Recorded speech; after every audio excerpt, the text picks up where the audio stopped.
Praise Jesus. Man, that was a good proposal, wasn't it? That's how you propose.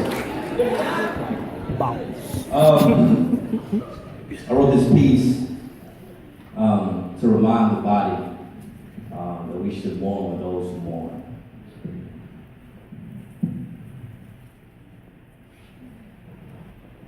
January 2014. It was a frozen night. The snow had just began to sink its teeth into the ground, and the moon was a dim lamp in my west side neighborhood.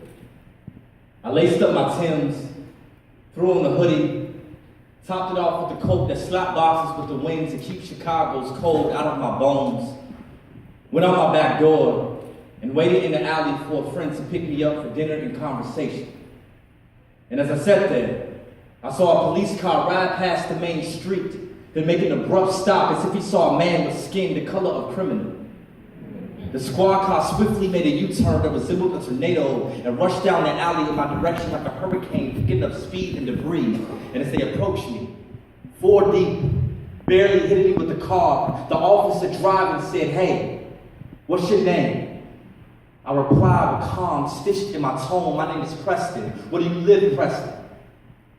"I live right there." "Where's there?" "In that building right there." "You're a liar. Why are you in the alley?" "I'm waiting for a friend to pick me up." "You're a liar. What's your address, sir?" "Is there a problem?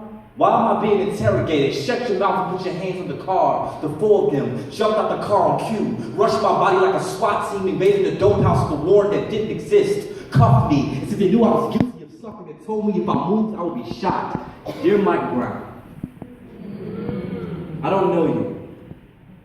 I don't know if your unarmed body rose from his bed that morning planning to stick his hands in the squad car. I don't know if you were the aggressor on the hunt or prey fighting for survival. Don't know if you were a thug from St. Louis or just another brown boy from America scrutinized as suspect by the media. But what I do know is that I've been you before. Minus the news coverage, minus the bitter taste of murder on my mother's tongue. The day you laid roadkill in Ferguson in front of the whole world awakened some dark moments in me.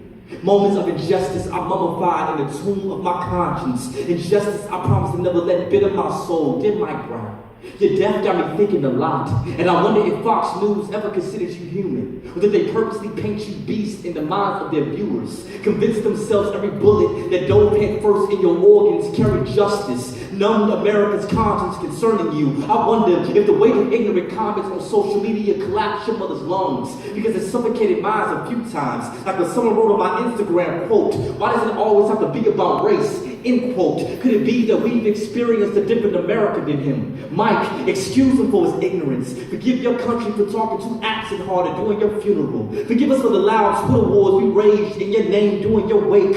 Rest in peace, be still in your grave. Don't let your skeleton roll over for these loose-tongued, insensitive individuals like a pastor who wrote in the blog that you reap what you sowed. I wonder if mercy was anywhere in his mouth when he spoke of you.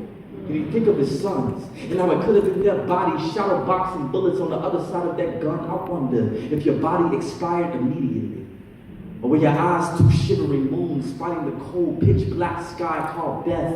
I imagine your mother with morgue-like eyes, hugging your breathless corpse tight, praying she can Lazarus you with her love.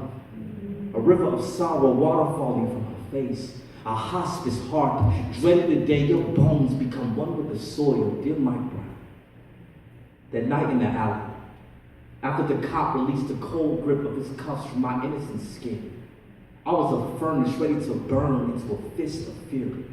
I felt fire ready to escape my ribcage, fueling with anger, but God quickly reminded me how I must forgive, because my transgressions was thrown into a sea deep as mercy.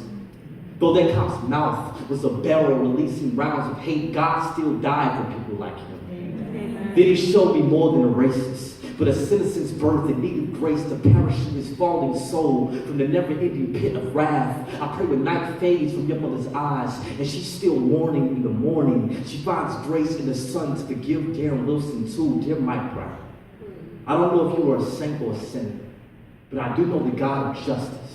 The one who breathes compassion like a sympathetic lung, a sovereign king who reigns on the just and unjust. I hope your soul met him before he whispered you into eternity, because I know you stood face to face before the God who makes black lives matter. Dear my brother, I'm sorry your life ended a harsh, starless midnight, but I want you to know you still have a brother on earth.